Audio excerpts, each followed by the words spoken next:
ஒரு கடத்தல் கதை, ஒரு கலகலப்பான கடத்தல் கதை. ஃபஸ்ட் ஹாஃப்லாம் ரொம்ப சுவாரஸ்யமாக, ரொம்ப காமெடியாக இருந்துச்சு. அதுவும் நம்ம சாம்ஸ் ஃபஸ்ட் ஹாஃபை தூக்கி நிறுத்திட்டார். நான் சின்ன வயசில் வந்து எனக்கு பிடிச்ச காமெடி நடிகர்னா சுழிராஜன். அவர் பார்த்தா நம்மளுக்கு ஒரு பார்த்தா சிரிப்பு வந்துடும், அந்தளவுக்கு ஒரு நம்மளுக்கு பிடிச்ச நடிகர். அதுக்கப்புறம் எனக்கு பிடிச்ச காமெடி நடிகர்னா வெண்ணிலாட மூர்த்தி சார். நம்ம ரசம் வேறு மாதிரி. அவர் பார்த்தா எனக்கு அவர் ரொம்ப பிடிக்கும். இப்போ எனக்கு பிடிச்ச ஒரு காமெடி நடிகர்னா சாம்ஸ் தான். ஃபேஸில் ஒரு ஒரு ஒரு அசால்ட்டாக ஒரு தெனாவிட்டாக டப்புன்னு டயல் அடிச்சுட்டு இருப்பார். அந்த பயணம்னு ஒரு படம் பார்த்தேன், அதில் ஒரு நடிகராக வந்திருப்பார். அந்த நடிகர் உள்ள கெத்து எல்லாத்தையும் காட்டியிருப்பார். அதுலேருந்தே உங்களுக்கு ரசிகர் ஆகிட்டேன். இந்த படம் ஃபர்ஸ்ட் ஆஃப் ஆல் அவங்களால பயங்கர ரசித்தேன். அதில் ஒரு டைலாக் ஒரு மாதிரி சார் சொல்லுவார். அவர் சொல்லுவார் ஃபஸ்ட்டு ஒன்றுக்கு போய்ட்டு வரேன்ட்டு. ஒரு ஒன்றுக்கு போனால் பார்த்தா முன்னுக்கு போகணும் பாரு. சின்ன சின்ன நகாசுக்கெல்லாம் ஏன்னா என்ன ஆச்சரியம்னா 23 நேரம் 23 செகண்ட் அப்படின்னு சொன்னால் நம்பவே முடியல. நீங்கள் சொன்னதுனால அதில் பார்க்கலாம், அதுவே ஆச்சரியமாக இருக்குது. எப்படி இவ்வளோ சீன், எப்படி இவ்வளோ பில்டப்ஸு, இவ்வளோ சீன்ஸு, அதுவும் கடத்தல் கதை, ஒரு காமெடி கதை, ஒரு லவ் ஸ்டோரி, ஒரு ஃபேமிலி ஸ்டோரினா கூட நம்பலாம். இது ஒரு திருவிழா காட்டுறாங்க. அங்கே ஒரு அம்மா வாதம் வந்து படுத்து கிடக்கு, ஒரு பக்கம் சேசிங்க, ஒரு பக்கம் வீட்டில் அடைச்சி வச்சு, அது அப்படி ட்விஸ்ட்டு வேறு. ஆனால் இது ஒரு நாள் எடுக்கப்பட்ட படம்ங்கிறது சரி நம்ப முடியல. அதுவே உங்களுக்கு பெரிய சக்ஸஸ். இன்னொரு தயாரிப்பாளருக்கு இப்போலாம் 2 லாபம் கிடைக்கிறதே பெரிய விஷயம்.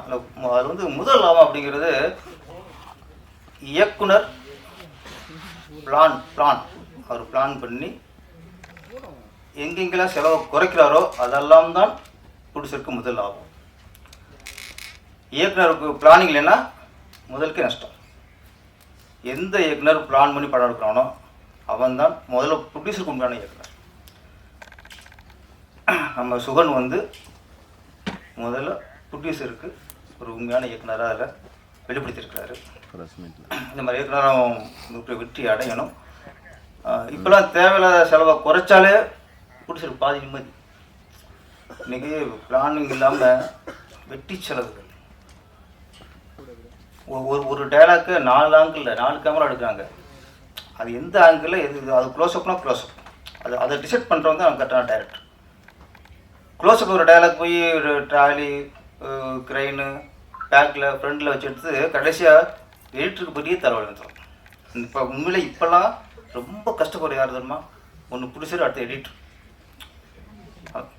ஒரு டைலாக்கை 10 ஆங்கிள் எடுத்து அவன் எதைத்தான் அந்த எடிட்டர் செலக்ட் பண்ணுவாங்க. இன்றைக்கி உண்மையிலே எடிட்டர்லாம் ரொம்ப சம்பளம் அவங்களுக்கு அதிகம் கொடுக்கணும் சார். எடிட்டர் தான் அவங்க ரொம்ப கஷ்டப்படுறாங்க. அவ்வளோ ஆகல. சி நம்பர் 12 ஷார்ட் 1 4 5 8 மாற்றி கொடுப்போம். அது போட்டு போட்டால் போதும். அது ஆர்டர் பண்ணாலே சீன் வந்துடும் எடிட்டருக்கு. இப்போல்லாம் அதெல்லாம் பண்ணவே முடியாது. அள்ளி கொட்டணும், அவன் பொறுப்புன்னு போவோம். பொறுப்பு அப்புறம் நான் அது இங்கே வைக்கலாம், இது இங்கே வைக்கலாம், இது வச்சுக்கலாம். அப்போ டைரக்டர் சண்டைகள் இதெல்லாம் இருக்குது. அது என்னென்னா இப்படி ஒரு சூழ்நிலையில் ஒரு நாள் இவ்வளோ பிளான் பண்ணி கரெக்டாக வச்சுருக்காரு. முதல்ல அவருக்கு சுகனுக்குடைய வாழ்த்துக்கள். அடுத்ததில் நடித்த எல்லா நடிகர்களும் யாருமே சோழப்படல. கடைசியாக அந்த அம்மா ரகனா பின்னிட்டாங்க. அப்படியே குடும்ப குத்துவிளக்கு வந்தாங்க, அப்புறம் குத்திட்டாங்க. குத்து விளக்க வந்து ஒரு குத்துற விளக்கு ஆகிட்டாங்க, குத்துற விளக்கு ஆகிட்டாங்க. எதிர்பார்க்கவே இல்லை. அதே கிளைமேக்ஸ் ட்விஸ்ட்டு ரொம்ப நல்லா நடிச்சிருந்தீங்க. அவங்க பேசும்போது ஒரு நல்லா ஒரு செஞ்சுனாங்க. நான் வந்து இஸ்லாமிய பெண், இருந்தாலும் சிவனை கும்பிடுவேன். நாங்கள் இது சிறப்பு இல்லை, இன்னொரு மிகப்பெரிய சிறப்பு சொன்னாங்க. நான் சாமி கும்பிட்டதை விட கேமராவை கும்பிட்டதுன்னு அதிகம். நாங்கள் நமக்கு எந்த மதமாக இருக்கலாம், எந்த சாமியும் கும்பிடலாம், ஆனால் செய்யும் தொழில் தான் தெய்வம். அதனால் நீங்கள் அந்த தொழிலை தெய்வம் நினைக்கிறீங்கள, இன்னும் பெருசாக நீங்கள் முன்னுக்கு வந்துடுவீங்க. நடிச்சிருக்கீங்க. உண்மையிலேயே அவ்வளோ சாப்பிட்றது டக்குன்னு அந்த டெரர் ஃபேஸ் மாறிச்சு வருங்க. நாங்களும் மிரண்டோம், என்னடா இவ்வளோ ஒரு டெரர் ஆண்டு. நான் உண்மையிலேயே அந்த புருஷன்காரன் என் பொண்டாட்டி அப்படிங்க ஒன்று நம்புது அப்படிங்கும்போது வேறு மாதிரி ஓகே, அப்படி இந்த காலத்தில் இப்படி ஒரு பொண்டாட்டி இருக்குமான்னு நினச்சிக்கிட்டேன். அப்படி நினச்சிடாதீங்க, நாங்களாம் இப்படி தான் இருப்போம்ட்டு. அந்த அந்த உங்கள் கேரக்டர் சரி, டேரக்டர் அந்த ட்விஸ்ட்டு சூப்பர், அது சொல்லி பண்ணணும். இப்போல்லாம் எல்லாம் கதை தெரியும், முன்ன மாதிரி இல்லை. இப்போல்லாம் ஒரு ஷோ தாங்க, அதுக்கப்புறம் கதை தெரிஞ்சு தான் ஆடியன்ஸ் படம் பார்க்கலாம். நம்ம பெருசாக ட்விஸ்ட்டு மக்களுக்கு தெரிஞ்சிடக்கூடாது, இந்த சீன் தெரிஞ்சக்கூடாது, அதெல்லாம் நம்ம அப்படி நினச்சோம்னா அந்த டேரக்டரில் முட்டாள். எவ்வளோ ஒரு படம் பெரு 200 கோடி கிடைக்க படமும் ஒரு ஷோ தான், அதுக்கப்புறம் அவனுக்கு கதை தெரிஞ்சு தான் பார்ப்பான். கதை தெரிஞ்சே படம் பார்க்கும்போது அந்த படம் இன்ட்ரெஸ்டிங்காக இருந்தால் தான் அது சிறந்த திரைக்கதை படம். இந்த படம் கதை தெரிஞ்சே பார்த்தாலும் இன்ட்ரெஸ்டிங்காக இருக்கும். அந்தளவுக்கு பண்ணிக்கிறேன். ரெகனா மட்டும் இல்லை, ஒரு மாதிரி எல்லாம் அங்கேயும் 2 பேரும் கவுண்டமணி சிங்கர் காம்பினேஷன் மாதிரி போச்சு. உங்கள் காம்பினேஷன் எதாச்சும் சொன்னாலும் சிரிக்கிற மாதிரி போச்சு.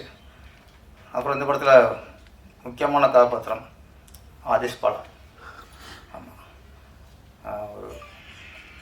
அவர் வந்து நிறைய நான் பார்த்துட்டே இருக்கேன். நம்ம நடிக்கிறது, முயற்சி, இதெல்லாம் விட போராடிட்டே இருக்கிற வாழ்க்கை ஒன்று இருக்குல்ல, அது சினிமாவில் ரொம்ப அது கொஞ்சம் அது இருக்கணும். அது என்றைக்காவது பெருசாக கொஞ்சம் நிறுத்திடும்.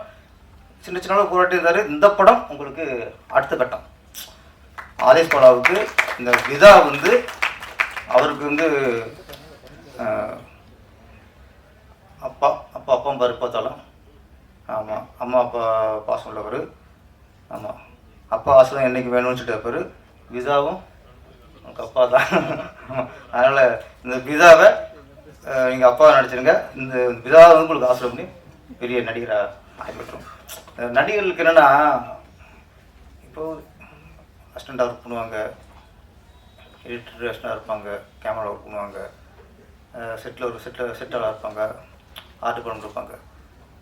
இந்த நடிகர்களுக்கும் இந்த டெக்னீஷியனுக்கும் என்ன வித்தியாசம்னா, இப்போ இந்த டெக்னீஷியன் ஏதாவது கஷ்டம் வந்து சினிமாவில் போராட முடியலை, சமாளிக்க முடியலை அப்படின்னா வேறு வேலைக்கு போயிடலாம், எங்கேயாவது வேலைக்கு போயிடுவாங்க. ஆனால் அந்த நடிகர்களுக்கு பெரிய சவால் அது பெரிய ஒரு சாபம். சில நேரத்தில் முகம் தெரிஞ்ச நடிகர் ஆகிட்டா அவங்களுக்கு வேறு எந்த வேலைக்கும் போக முடியாது. நம்ம நினைப்பா நடிகர் சுகமாக இருக்காங்க. வெற்றி அடைஞ்ச நடிகர்களுக்கும் அந்த புகழும் அந்த இதுவும் கொஞ்சம் சில நேரத்தில் சாபமாக மாறிடும். வெற்றி அடையாத நடிகர்களுக்கும் அது பெரிய ஒரு சாபமாக மாறிடும். ஏன்னா இதை விட்டு அப்புறம் அவங்களுக்கு வேறு வழி இல்லை, இதில் தான் கிடக்கணும், இதில் தான் நடிச்சாகணும், இதில் தான் போராடி ஆகணும். அதில் சில இயக்குநர்கள் அவங்க சில கண்டிஷன் போடுவாங்க. என் படத்தில் முகத்தஞ்சு நடிகர்களே இருக்கக்கூடாது, தெரிஞ்ச முகமாக இருக்கக்கூடாது, ஃபுல்லாக செலக்ட் பண்ணுவாங்க. ஆனால் ஹீரோக்கள் மட்டும் பெரிய ஆளாக இருப்பாங்க, அது மட்டும் தெரிஞ்ச முகமாக இருக்கலாம். மற்ற அப்பா கேரக்டர், அன்னி கேரக்டர், இந்த சின்ன சின்ன கேரக்டர்லாம் படத்தில் நடிக்காத ஆளாக இருக்குன்னு தேடுவாங்க. அது என்னென்னு எனக்கு தெரியல. எனக்கு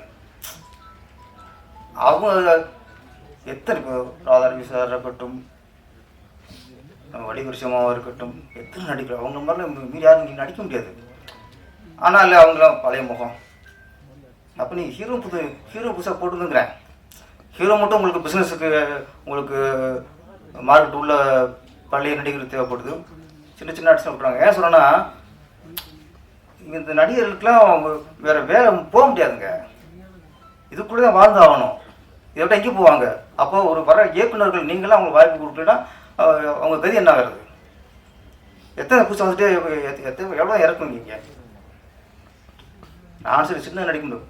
இந்த ரஜினி சார் வச்சுங்க, ரஜினி சார் சூப்பர் ஸ்டார் இருக்கட்டும், அவர் மனுஷன்தான். அவருக்குள்ளேயும் ஒரு ஆதங்கம் இருக்கும். எங்கேயாவது ஒரு இடத்துல ஒரு சராசரி மனுஷனாக வாழணும்னு ஆசைப்படலாம். பாருங்க ஒரு அம்மானி கல்யாணத்துக்கு போனார். ஆடும்போது அவரும் சராசரி மனுஷன் தான். அந்த இடத்துல ஒரு வெளிப்பாடு ஒரு டான்ஸ் கொண்டு போட்டார். தேச குற்றமாக போயிடுச்சு. ரஜினி எப்படி ஆடலாம், ரஜினி இப்போ இங்கே ஆடலாம், நீங்கள் போய் ஆடு. ஒரு நடிகர் சூப்பர் ஸ்டார் தான் என்ன உங்களுக்கு அடிமையா? அவர் எப்போதான் அவரு எல்லா உணர்ச்சியும் கட்டுப்படுத்தி அப்படியே அமைதியாக அப்படியே முத்திரை வச்சுட்டே உட்காரணும். அவர் சில இடங்கள்ல அவர்களும் மனிதராக சராசரி மனிதராக வாழ விடுங்க. இதெல்லாம் போய் பெருசாக ஒரு விமர்சனம் பண்ணிக்கிட்டு இதெல்லாம் பார்க்கும்போது அவருக்கு கூலி குருவார் என்ற ஒரு சின்ன ஒரு இடத்துல சந்தோஷப்பட்டோம், ஆடிட்டோம். இது ஒரு பெரிய குற்றம் மாதிரி. இது ஆயிரத்துக்கு பிரச்சனை இருக்குது நாட்டில், அதை பற்றி பேச மாட்டாங்க. நடிகர் வந்து இங்கே ஆடிட்டார். இங்கே யாருக்கு இங்கே சுட்டுக்கொள்ள போடுவாங்க, வெட்டிக்கொள்ள போடுவாங்க, கலாச்சாரம் குடிச்சாவாங்க. இதெல்லாம் பிரச்சனை இல்லை, நாட்டு பிரச்சனை நம்மளுக்கு. அதான் பிரச்சனை இல்லை. ஒரு நடிகை ஒரு கல்யாணம் சின்ன மூங்கல் போட்டால் பெரிய பிரச்சனை நம்மளுக்கு. நான் சொன்னா ஆதேஷ் பழுதா மகேந்திரன் இவரில் என்ன பெரிய நடிகர் ஆகிட்டாரா? பெரிய நடிகர் இன்னும் போராடிக்கு இருக்காரு. எல்லா திறமையும் அவருக்கு இருக்கு. டான்ஸ் ஆடுவார், நல்லா ஃபைட் பண்ணுவார், சென்டிமெண்ட்ஸ்ன்னு பிச்சு உதறுவார். ஏன் இன்னும் எத்தனை வருஷம் போடுவார் அவர்? ஆனால் உருவாக்கி அதுக்கான இடத்த பிடிப்பாருங்க அவங்க. ஆதேஷ் பழமும் இதுக்கு இன்னும் மிகப்பெரிய ஒரு இடத்த அவர் பிடிப்பார். ஆனால் என்ன இவங்களுக்கு போராடிக்கு இருக்கிறதே இவங்களுக்கு வாழ்க்கை இல்லைங்க.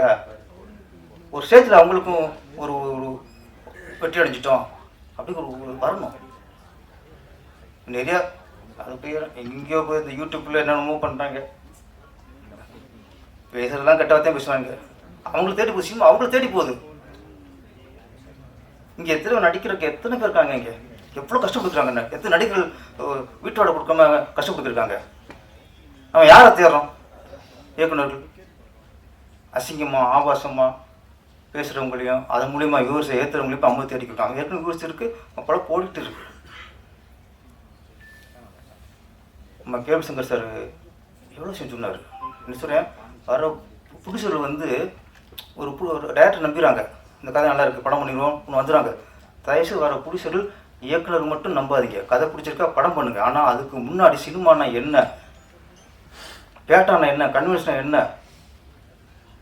யாருக்கு என்ன சம்பளம், யூனிட்டுக்கு என்ன சம்பளம், எல்லாம் தெரியணும். பிஸ்னஸ் என்ன ஆகும், இந்த படத்துக்கு பிஸ்னஸ் ஆகுமா ஆகாதா, என்னென்ன பிஸ்னஸ்ஸு எல்லாம் தெரிஞ்சுக்கிட்டா தான் அவங்க பிடிச்சிருந்து உட்கார ஒரு ஏதாவது படத்தை கொஞ்சம் லாபம் பார்க்க முடியும். வர சின்ன பிடிச்சலாம் அந்த கேபிள்ஸ் அங்கே வர ஐயோட போய் ஒரு அட்வைஸ் கேட்கலாம். ஏடா பிடிச்சிருக்க எத்தனையோ பேர் பிடிச்சிருக்காங்க, நிறைய ஒரு அனுபவங்களே பிடிச்சிருக்காங்க. அவங்கள்ட்ட கொஞ்சம் கேட்டு தெரிஞ்சுக்கணும். நீங்கள் முதல்ல உங்களுக்கு கதையை கேளுங்க, கதை பிடிச்சா படம் பண்ணுங்க.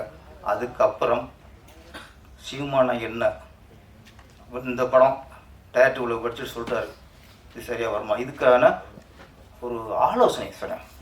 நீங்கள் ஆலோசனை கேட்காம படத்தை எடுத்துக்கிட்டு கடைசியாக பிஸ்னஸ் பண்ண முடியல, எந்த ஏரியா விற்கலை.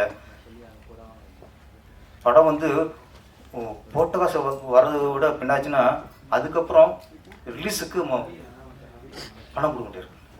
நிறைய பேர் படம் 2 கோடி படம் பண்ணிடுறாங்க, 1 பைசா தூக்கி வர மாட்டேங்குது. அப்புறம் ரிலீஸ் பண்ணுறதுக்கு 40 லட்சம். இதுதான் இன்றைக்கி நிலைமை. அதானே சார் கேப்ஷன் சார்? படம் பண்ணிட்டோம், அப்புறம் அது கௌரவத்துக்காக படம் முட்டமே அப்படி வச்சுருந்தா அசிங்கமாக போயிருங்கிறதுக்காக கௌரவத்துக்காக திருப்பி 40 லட்சம் 50 லட்சம் செலவு பண்ணி அவங்களே எல்லா தேட்டரும் பேசி ரிலீஸ் பண்ணுறாங்க. இதெல்லாம் போடணும்னா கொஞ்சம் ஆலோசனை கேட்கணும்.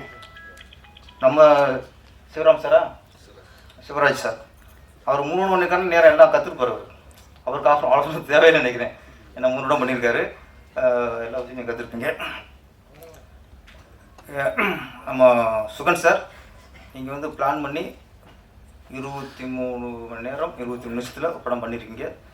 அது உண்மை அதையும் தரமாக பண்ணியிருக்கீங்க. திரும்ப அடுத்த முயற்சிகள் இது மாதிரி நீங்கள் பண்ண வேணாம். ஒரு சாதனை போதும். நீங்கள் அதுக்கப்புறம் நீங்கள் ஒரு 20 நாள் 30 நாள் கூட படம் பண்ணுங்க.